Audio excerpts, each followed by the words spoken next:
Biblia, hermanos, voy a leer allá en una de las cartas que Pablo le envía a Timoteo, la segunda carta. Esta es una de las conocida como una de las cartas pastorales de un pastor anciano, veterano, con mucha experiencia, enviándole carta a un joven para instruirlo, para darle directrices, para guiarlo, para orientarlo con respecto a muchos aspectos, entre ellos aspectos administrativos de la iglesia, pero como todo buen anciano y sabio, también le da consejos sobre el aspecto personal, sobre su vida devocional y espiritual. Vamos a leer la palabra del Señor en 2 de Timoteo capítulo 3, verso 14 y 17. Mire pues lo que dice este pasaje tan bonito. Pero persiste tú en lo que has aprendido y te persuadiste, sabiendo de quién has aprendido, pues desde la niñez has sabido las sagradas escrituras, las cuales te pueden hacer sabio para la edificación por la fe que es en Cristo Jesús. Escuche, toda la escritura es inspirada por Dios. ¿Cuánta parte de la escritura? Toda. Y tiene utilidad. Y útil para enseñar, para redarguir, para corregir, para instruir en justicia, a fin, con la finalidad de que el hombre de Dios sea perfecto, enteramente preparado para toda buena obra. Oiga, todo lo que hace la palabra, eso y mucho más, muchas más cosas, hace la bendita y eterna palabra del Señor. Bueno, con base en este pasaje que he leído, en estos textos, 4 creo, quiero compartir un tema. Y hoy quiero dirigirme especialmente a los padres. Y voy a decirles algo con mucho cariño. Si me atrevo a hacerlo, es porque yo mismo soy padre. Si no lo fuera, de pronto no lo haría. Porque más que hablar desde el mero conocimiento teórico, muchos hablan desde el conocimiento teórico. Prefiero en este caso hablar desde el conocimiento vivencial, experiencial, práctico. Y el tema lo he titulado Buenos ministros de la palabra. El espíritu del mensaje hoy es decirle al Señor: Señor, permíteme ser un buen ministro de la palabra a mis hijos, a mis hijas. Esto lo puede orar un padre, una madre. Mire, por aquí dice que toda la escritura es inspirada por Dios, y dice que lo pueden hacer sabio para la salvación, la nuestra y la de nuestros hijos. Qué bueno decirle: Señor, dame sabiduría en el ministrar la palabra a mis hijos. Nuestros hijos son de Dios, pero a veces el enemigo mina las casas. Ese enemigo que trae destrucción, que es a lo único que viene. No viene sino a hurtar, matar y destruir. Y nos descuidamos, le damos cabida. Abandonamos el principio de lo que es ministrar la palabra. Dejamos de hacer un trabajo de prevención en la familia. Y a veces cuando algunos reaccionan, es demasiado tarde porque ya han muerto sus hijos, están en las drogas, en la indigencia, en la cárcel. A propósito, hay más de 40,000 hijos de hermanos en la cárcel. Bendito Jesús, que Dios nos ayude, hermanos. Eso es preocupante. Hijos de tremendos predicadores, aún desde pastores. En la cárcel de Rivera Huila tenemos una hija de un pastor. Hemos tenido asistentes de pastores, hijos que pasaron a ser asistentes y luego a una prisión. Es muy duro. Entonces, el espíritu del mensaje es: Señor, hazme un buen ministro de la palabra. Bueno, la palabra ministrar como tal viene del latín ministrare y significa dar, suministrar a alguien algo. En lo que a nosotros como padre respecta, ministrar es suministrarle a nuestros hijos la bendita y poderosa palabra de Dios. Recordemos que la palabra de Dios es viva y eficaz. No solo porque Él vive, porque esta palabra sin un Cristo resucitado sería mera letra blanca, letra negra en papel blanco. No, es viva porque Él vive. Y no solo eso, tiene la capacidad, y porque es viva, tiene la capacidad de impartir vida, de hacer nacer al hombre de nuevo. Y eficaz porque logra lo que se propone, lo deseado, en el tiempo correcto, justo. Entonces, vamos a suministrarle a nuestros hijos la palabra de Dios. Pero no esperemos que lleguen a la adolescencia, que vengan las reacciones propias de esa edad, la rebeldía, la adolescencia, la vanidad, dice el sabio. No esperemos a que sean influenciados por malas compañías en la calle, en los centros recreativos, en la escuela, en el colegio, en la universidad. No, seamos buenos ministros de ellos desde niños. Es más, yo le cantaba a mis hijos y le recitaba textos bíblicos desde el vientre. Cuando mi preciosa estaba en embarazo, yo comenzaba a acariciarle la pancita, la barriguita, y a cantarle, o cogía una guitarra a cantarle a mis niños en el vientre de la mamá y a recitarles: oye Israel, el Señor vuestro Dios, el Señor uno es. Aprende pues, oh Israel, y reflexiona en tu corazón que el Señor es Dios arriba en el cielo y abajo en la tierra, y no hay más. El Señor es mi pastor, nada me faltará. Y eso lo hacía. Hacía devocionales con mi esposa, pero dirigidos a ese vientre. Hermanos, hasta ciencias que estudian el comportamiento humano han dicho que eso funciona. No que lo hayan descubierto.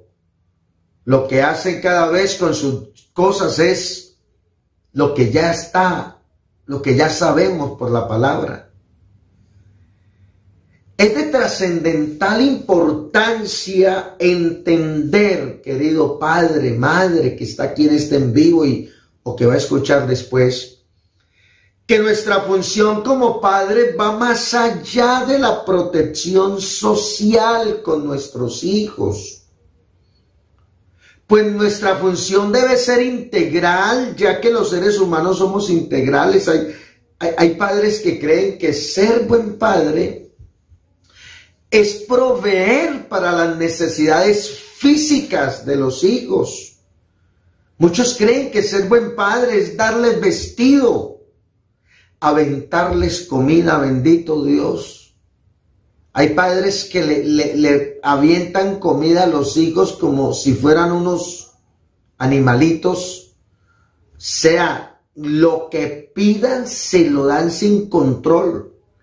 Compran comida en abundancia. Hay casas con tanta abundancia de comida que hasta se pierde. Bueno, gloria a Dios por esos hogares donde hay tanta abundancia de comida. Qué bueno esos hogares donde hay economía para, a la hora de ir al estudio, comprarles cuadernos de alta gama, permítanme usar esa palabra, costosísimos, que mientras hay cuadernos que valen 2,000 o 2,500 pesos, hay otros cuadernos que valen entre 30 y 40, y son de esos los que muchos padres compran, y cuadernos de lujo con stickers y tantas cosas, y ropa de marca, y los zapatos del diario y del deporte de física de marca, y bueno, gloria a Dios, qué bueno. Qué bueno por aquellos padres que le pueden proveer salud a sus hijos en las mejores EPS o ni EPS, siempre particular, porque tienen una economía tan solvente que cuento, siempre es en la mejor clínica. Pero eso no lo es todo. Eso no solo eso es ser buen padre. Está la parte espiritual. Está la parte socioafectiva, está la parte emocional. Somos seres integrales y nuestra responsabilidad como padre va más allá de la protección social, debe cubrir todos los aspectos. Por eso es de vital importancia retomar el principio de la palabra en el hogar. Retomemos ese principio.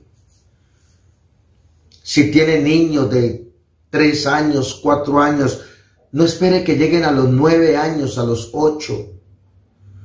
Esta sociedad va de mal en peor, y si tú esperas hasta esa edad, allá en la escuelita, allá en el prekinder o en el kinder, en algunas ya los están trabajando, ya hay países donde le vienen dando duro, donde no están ahorrando tiempo, ni esfuerzo, ni economía para venderle a nuestros hijos la ideología de género y toda esa temática. Por favor, padres, hagamos un trabajo preventivo cuanto antes. Y esta responsabilidad de retomar el principio de la palabra es competencia de los padres. Cada vez que de principio bíblico se habla, era el padre de familia en el hogar el que hacía las veces de sacerdote, profeta y gobernante. El sacerdote era el representante del pueblo delante de Dios, era el que oraba por el pueblo, era el que intercedía por el pueblo, era el que se presentaba a Dios en favor del pueblo, en este caso de la familia, como el caso de Job, que presentaba sacrificios por si sus hijos, por si quizás sus hijos hubieran pecado. Algunos lo presentan como un padre alcahueta, yo lo veo como un padre intercesor. El sacerdote intercedía y Dios respondía. ¿De qué manera? A través del profeta. El profeta era el portador de la palabra, el profeta era el portador de la exhortación, de la corrección, de las directrices de parte de Dios al hombre. Mire este orden de prioridades. El sacerdote representaba al pueblo delante de Dios, pero el profeta representaba a Dios ante el pueblo. Pero también era el gobernante en la casa, era el que lideraba. Esto no es responsabilidad de escuela dominical ni de los jóvenes.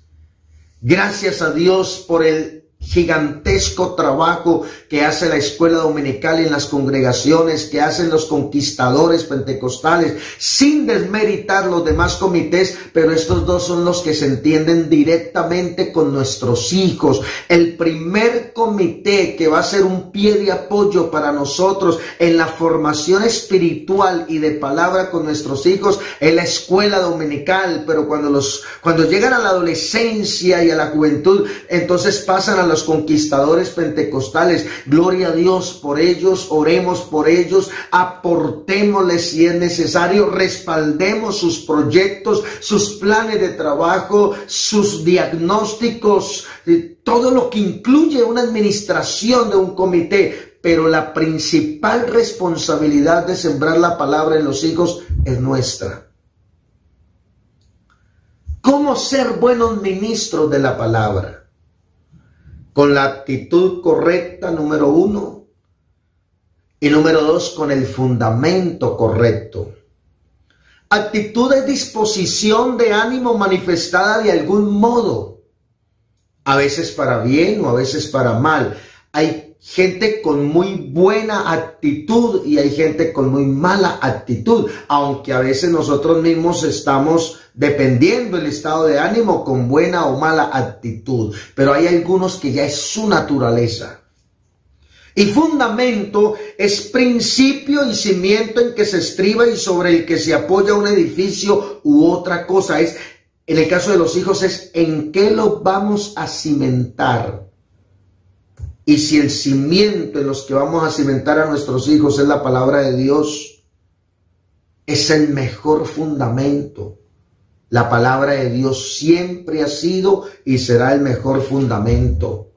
¿Con qué limpiará el joven su camino? Con guardar su palabra. Lámpara es a mis pies tu palabra y lumbrera a mi camino. Esta palabra es útil para enseñar, para redarguir, para instruir, para corregir, para instruir en justicia. Esta palabra hace sabio al hombre para la salvación. Esta palabra tiene con la finalidad de que el hombre sea enteramente perfecto y preparado para toda buena obra. Bendita sea la palabra del Señor. Palabra preciosa, palabra maravillosa. Con la actitud correcta y con el fundamento correcto. La actitud de los padres de Israel frente al ministerio de la palabra en tiempos posteriores a Josué, escuche hermano, marcó la tragedia nacional y generacional del pueblo, no solo nacional, no solo del presente, no solo del momento, sino que marcó una tragedia, una desgracia, una maldición generacional. Jueces capítulo 2, verso 10 en adelante dice: y toda aquella generación también fue reunida a sus padres. ¿Cuál generación? La generación contemporánea a Josué. Y se levantó después de esa generación otra generación que no conocía al Señor, ni la obra que Él había hecho por Israel. ¿Cómo que se levantó otra generación que no conocía al Señor? Entonces, ¿qué pasó con la generación a la otra generación? Su actitud fue de abandono y de descuido de la palabra. Dejó de enseñarse la palabra, dejó de repetirse la palabra. Recuerden que la orden era: y estas palabras que yo te mando hoy las enseñarás. Número 1, enséñale a tus hijos. Y número 2, las repetirás todos los días de su vida, al acostarte, al levantarte, yendo por el camino, cuando te sientes a la mesa.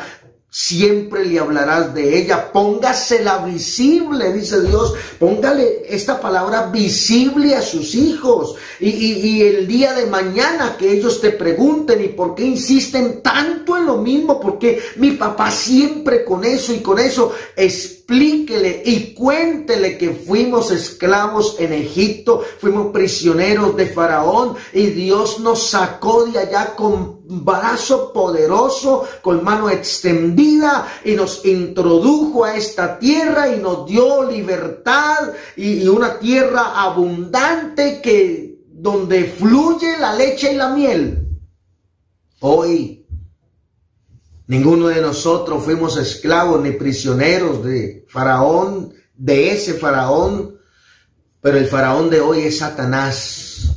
El Faraón de hoy, los faraones de hoy son Satanás, el pecado, la desgracia, la muerte, la desdicha, la ruina y tantas cosas. Testifícale a tus hijos las cosas que Dios ha hecho y las que seguirá haciendo.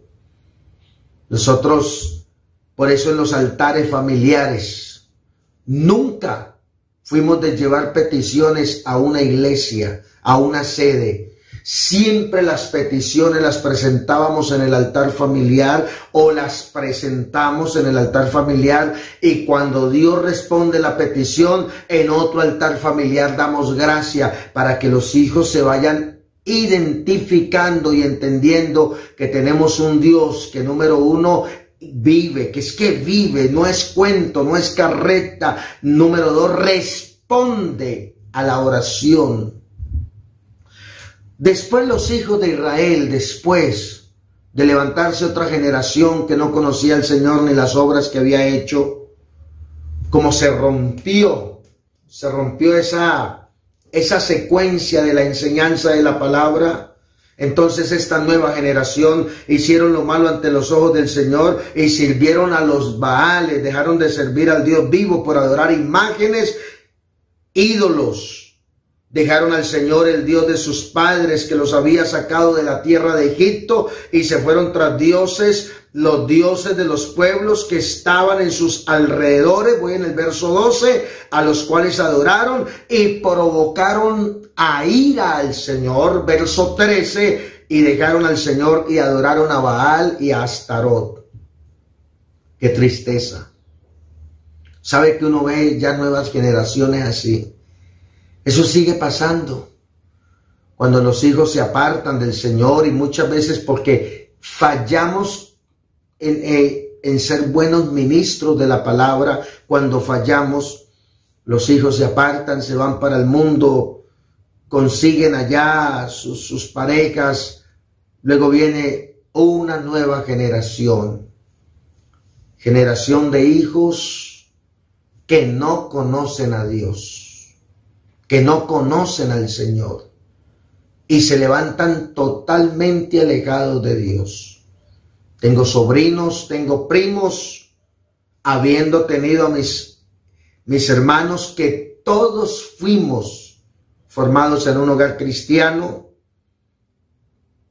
pero al apartarnos la mayoría del Señor, bendito Dios que guardó mi vida, pero no todos mis hermanitos tuvieron esa misma bendición, y ahora sobrinos que uno los ve tan sin conocimiento de Dios. Luego vienen los hijos de esos sobrinos y se levanta una generación que no conoce a Dios. Y eso trae consecuencias. Hablando de Israel, mire las consecuencias. Número 1, y se encendió contra Israel el furor del Señor. Oiga, se encendió el furor del Señor. Por lo cual, número 2, los entregó en manos de robadores que los despojaron. Número 3, los vendió en manos de sus enemigos de alrededor. Número 4, ya no podían hacer frente a sus enemigos. Voy en el verso 15. Número 5, por donde quiera que salían. Verso 15, punto número 5 de las consecuencias. Por donde quiera que salían, la mano del Señor estaba contra ellos para mal, como el Señor había dicho y como se los había jurado. Y número 6, tuvieron gran aflicción. Qué triste tener a Dios de enemigo. Qué triste un Dios que se alíe a los ejércitos enemigos. Qué triste por haberlo dejado y por haberlo provocado a celos, por haber abandonado el ministrar la palabra a las futuras generaciones. Miren, hermanos, hay que orar por los nietos. Hay que orar por los bisnietos. Aunque no hayan nacido, hay que orar por la generación siguiente. Yo le pregunto, ¿alguna vez has orado por la generación siguiente? Dios nos ha dado hijos, tenemos nietos niños, pero ya voy orando por la generación siguiente. Señor, si le permite a mis nietos engendrar hijos, por favor, Señor, que tu bendición siga alcanzando a mis futuras generaciones. Y con mi esposa nos dimos la tarea de enseñarle a nuestros hijos, de ministrarles la palabra. Ahora ver a nuestros hijos enseñándole a los nietos, eso nos satisface, pero les decimos, pero tenga cuidado, asegúrese de que tus hijos, nuestros nietos, que también van a hacer lo mismo, enseñarle, en este caso a los nietos de ellos y bisnietos nuestros, la palabra. El fracaso de Israel consistió en que su actitud frente al mandamiento, el fundamento que es la palabra, fue de olvido. He ahí la importancia de ser buenos ministros de la palabra, porque la ausencia de la palabra trae destrucción. Escuche, hermano, hermana, padre, madre, abuelos, escuchen, la ausencia de la palabra trae destrucción. Oseas capítulo 4, verso 6 en adelante. Mi pueblo fue destruido porque le faltó conocimiento. Y cómo no, si mataban a los profetas, a los que portaban la palabra, y la palabra trae conocimiento. Por cuanto desechaste el conocimiento matando a los profetas, yo te desecharé. Y no solo matándolos, encarcelándolos o simplemente ignorándolos y diciendo que eran unos mentirosos, unos fraudulentos. Oiga, yo te desecharé y porque olvidaste la ley de tu Dios, también yo me olvidaré de tus hijos. Olvidar, la ausencia de palabra trae destrucción, y el olvidar la ley hace que Dios quite la bendición a la familia. Conforme a su grandeza, así pecaron contra mí, también yo cambiaré su honra en afrenta. Del pecado de mi pueblo comen y en su maldad levantan su alma. Y será el pueblo como el sacerdote, le castigaré por su conducta y le pagaré conforme a sus obras. Comerán, pero no se saciarán. Fornicarán, se allegarán a mujeres, mas no se multiplicarán, porque dejaron de servir al Señor. Se casarán, tendrán esposas, pero será una generación estéril. Cuando falta la palabra de Dios o escasea la palabra de Dios, también escasea la visión. Primer libro de Samuel, capítulo 3, verso 1. El joven Samuel ministraba al Señor en presencia de Elí, y la palabra del Señor escaseaba en aquellos días. No había visión con frecuencia. Elí no solo estaba limitado de los ojos, no solo había perdido la visión de sus ojos, también la visión espiritual, había abandonado la palabra. Elí dejó de ministrar la palabra al pueblo y a sus hijos, y los lectores de la Biblia saben en qué quedaron los hijos de Elí, cómo Dios destruyó esa generación. Ministrar no se trata de ceremonias religiosas. Ministrar es todo un proceso de enseñar la palabra con sabiduría, con amor, dedicación y con ejemplo. Hermanos, por favor, con mucho cariño. Por ejemplo, la presentación de los niños. Algunos ya tomaron eso como una recocha, como un amuleto de la buena suerte. Pero en Israel, los responsables de presentar sus niños delante de Dios, número uno, eran los padres. Era responsabilidad de los padres. Y número 2, eran hijos habidos en el santo estado del matrimonio. Hoy eso a los pastores le traen hijos habidos hasta en fornicación, hasta en adulterio, lo presentan los abuelos, muchas veces los tíos, un familiar cercano, pero no lo va a criar él. Porque uno dice, hombre, si lo fuera a criar él, pues, ¿no? Viene y lo presenta y se lo entrega a la mamá, que muchas veces anda en andanzas que desagradan a Dios, tiene andanzas, vaya la redundancia, que desagradan a Dios. O padres que no tienen un ejemplo de vida para esos niños. Claro, los pastores la mayoría lo hacen porque igual el niño no tiene la culpa, es una criatura inocente, es inocente. Pero ¿de qué sirve usted presentar a un niño al Señor que usted no va a criar, que usted no le va a dar su ejemplo? Entonces, por favor, valoremos eso. Esto no es solo de presentar hijos al Señor, es que en Israel, porque de allá viene el presentar hijos a Dios, era un compromiso público ante Dios, ante la iglesia como testiga y ante nosotros mismos, que a ese niño que íbamos a presentar le vamos a transmitir la palabra de Dios todos los días de su vida, a ministrarle la palabra. Pero vamos y lo llevamos a los padres.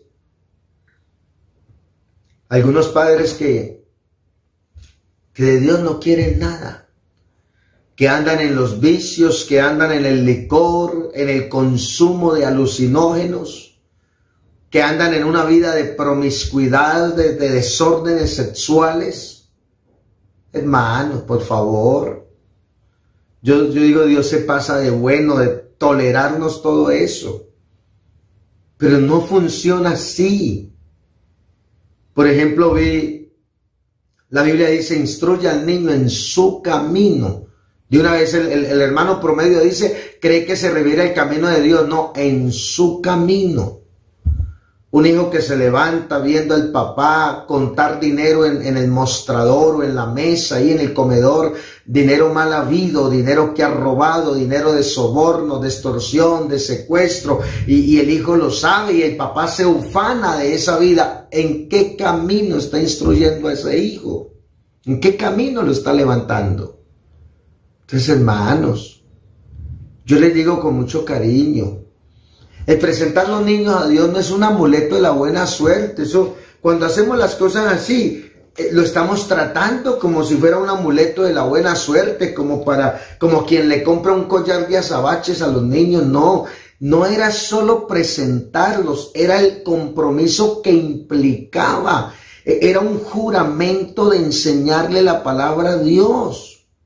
Pero, claro, si yo presento a mi nieto al Señor y soy yo quien lo va a criar, pues bueno, uno dice tiene sentido. Pero yo llevo a mis nietos a presentarlo porque mi hijo anda por allá en la pernicia, en las cantinas, en los prostíbulos, en los billares, en los juegos de azar, y igual mi nuera andan en las mismas vueltas, y yo presento a mi niño y luego se los llevo a ellos para que lo críen. Dígame, ¿de qué sirve eso? Yo sé que estas cosas nos gustan. Esto sí nos gusta. Hoy sí es posible que hasta palo reciba por esto. Pero yo tengo que decirles la verdad. Eso no funciona así.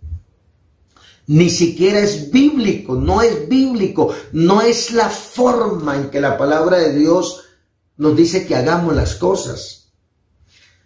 En 2 de Timoteo, capítulo 3, verso 14 en adelante, uno puede notar este fidedigno proceso de la madre en la vida de Timoteo. Vea, yo quiero que analicemos el texto. Pablo le dice a Timoteo, pero persiste tú en lo que has aprendido. Uno no aprende solo. Bueno, ya en la vida adulta hay muchas cosas que uno aprende a concluirlas solo, a desbararse solo, a resolver problemas solo. Pero hablando de niñez, Hablando de la formación, no se aprende solo, siempre se necesita un tutor, un educador, un referente, un ejemplo. Y Pablo está diciendo que Timoteo había aprendido y se había persuadido en lo que había aprendido, sabiendo de quién has aprendido. Pablo sabía de quién había aprendido Timoteo, y Timoteo sabía de quién había aprendido. Y dice en el verso 15, y que desde la niñez has sabido las sagradas escrituras. Pero viene en el contexto de que has aprendido, fue educado en ella. No que solo aprendió las sagradas escrituras, hubo un referente, hubo un ejemplo, hubo alguien que le enseñó a Timoteo. Las cuales te pueden hacer sabio para la salvación por la fe que es en Cristo Jesús. Bueno, fíjese que el apóstol dice que Timoteo había aprendido estas cosas desde la niñez, las sagradas escrituras, las cuales lo podían hacer sabio para la salvación. La pregunta es, ¿de quién había aprendido Timoteo todo eso? ¿De quién? Bueno, en el Segunda de Timoteo capítulo 1 verso 5 lo dice: trayendo a la memoria la fe no fingida, la fe no hipócrita, la fe no falsa, la fe no mentirosa que hay en ti. En Timoteo había una fe genuina, una fe fiel, una fe sincera, la cual habitó. Hablando de la fe que hay en Timoteo, esa fe habitó primero en tu abuela Loida y en tu madre Eunice. Y estoy seguro que en ti también. ¿Por qué seguro? Porque por su fruto los conoceréis. Timoteo tenía una clase de testimonio que cualquiera decía, al punto que Pablo lo encontró en una de sus giras, lo vio y rapidito dijo, este muchacho sirve para el santo ministerio. Lo reclutó, lo formó, lo enseñó y lo envió al santo ministerio. Esto nos muestra que Eunice le enseñó a su hijo Timoteo lo que había aprendido de Loida, su señora madre. Mire esa secuencia. Loida le enseñó a Eunice las sagradas escrituras, pero se dio a la tarea y no se conformó solo con enseñarle a su hija, sino que se aseguró que su hija Eunice también le enseñara a Timoteo. Pero Timoteo, el papá de Timoteo, era un griego, era un gentil, no era judío. Mire cómo la influencia de esta abuela y de esta madre se superpusieron a la influencia gentil, una influencia, hablar de los griegos, una influencia pagana, una influencia pecaminosa, una influencia de culturas que incluían orgías, desórdenes sexuales. Eso era una cosa de lo más tremenda, los cultos a sus dioses, a los dioses paganos. Pero esta mujer llamada Loida no solo se aseguró de enseñarle a Eunice, sino que se aseguró que Eunice le enseñara a Timoteo y lograron levantar un muchacho apto para el santo ministerio. Bendito Jesús. Bendito sea el nombre del Señor. Por eso lo de buenos ministros de la palabra. Quiere decir que Eunice y Loida fueron excelentes ministradoras de la palabra en la vida de Timoteo. Es importante que con amor, con convicción y con ánimo pronto enseñemos a nuestros hijos la grandeza de Dios, sus maravillas y sus portentos, resaltando sus promesas de bendición para los fieles, pero también sus advertencias para los infieles, entendiendo que el mejor método de enseñanza ha sido, es y siempre será el ejemplo. Porque los niños, especialmente los niños, aprenden más por lo que ven que por lo que oyen. Por eso, confirma tus palabras y afianza tu enseñanza con el ejemplo. Así como un niño que se cría, que se levanta viendo a su padre contar el dinero mal habido, que roba, que secuestra, que extorsiona, que soborna, que atraca, y desde niño se levanta en ese mundo, y aunque fuere viejo no lo dejará porque instruye al niño en su camino. Si le damos el ejemplo, como hizo Loida con Eunice y Eunice con Timoteo, hermanos, Dios nos dará la victoria de levantar hijos para honra y gloria de su nombre. Hijos que le sirvan, hijos que le agraden, hijos que le amen, hijos que le honren. Propongámonos, comprometámonos con Dios, con nuestras familias, a que vamos a ser buenos ministros de la palabra. Recuerde que la palabra te puede hacer sabio para la edificación y para la salvación. Pidámosle a él sabiduría, pero acudamos a la palabra. Vamos a esos buenos ejemplos, a repetir los buenos ejemplos que encontramos en la Biblia. Este de Timoteo es excelente. O la influencia que Jocabed transmitió a Moisés al punto que se sostuvo como viendo al invisible y prefirió el vituperio, la afrenta, la vergüenza y escapar de Egipto. Prefirió todo eso que deleitarse en las bagatelas que le ofrecía esa nación. Hasta dónde Jocabed fue tan excelente ministradora de la palabra en la vida de Moisés, que lo llevó a despreciar todo lo que tenía en Egipto con tal de servirle al Señor. Buenos ministros de la palabra. Digámosle al Señor, ayúdanos a ser buenos ministros de la palabra. Ayúdanos a darle buen ejemplo, inspíranos, dame las herramientas, dame la prudencia, dame la sabiduría. La Biblia dice, con sabiduría se edifica la casa y con prudencia se afirma. Vamos a orar por nuestras familias. Bendito Señor Jesús, alabado y bendecido sea tu santo nombre. Muchas gracias. Muchísimas gracias por permitirnos estar aquí una vez más escuchando tu palabra. Señor, tu palabra es vida, tu palabra es maravillosa.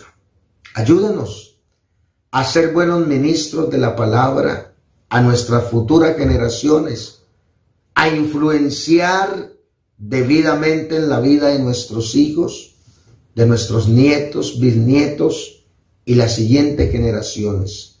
Danos la dicha, danos la victoria de ver a todas nuestras generaciones sirviéndote. Y aunque no podamos ver algunas, si partimos a la eternidad, permítenos partir a la eternidad con la convicción, con la certeza que nuestras generaciones te honrarán, te amarán, te servirán. Que no se tenga que decir de ellos, pero se levantó otra generación que no conocía a Dios. Que eso no se tenga que escribir con respecto a nuestras generaciones. Bendice a nuestros hijos, a nuestros nietos, bisnietos, tataranietos. Señor, permítenos dejar una semilla tan poderosa y una influencia tan definida y nutrida que nuestros hijos y nuestros nietos se aseguren de hacer lo mismo con sus generaciones, para que podamos ser buenos ministros de la palabra. En tu nombre santo, en tu nombre glorioso, en el nombre de Jesús, hoy te damos gracias por la palabra y presentamos ante ti esta petición en favor de nuestras generaciones. Amén y amén. Mis amados hermanos, como siempre no puede faltar, dígale si quieren muletilla, aunque la muletilla es algo inconsciente, estás consciente, disfruta de la vida que Dios te ha dado, pero disfrútala al lado de tus seres queridos, de tu esposa y de tus hijos. Disponte a pasar un bendecido día en la presencia de Dios. Paz, paz de Cristo para todos. Que Dios les bendiga.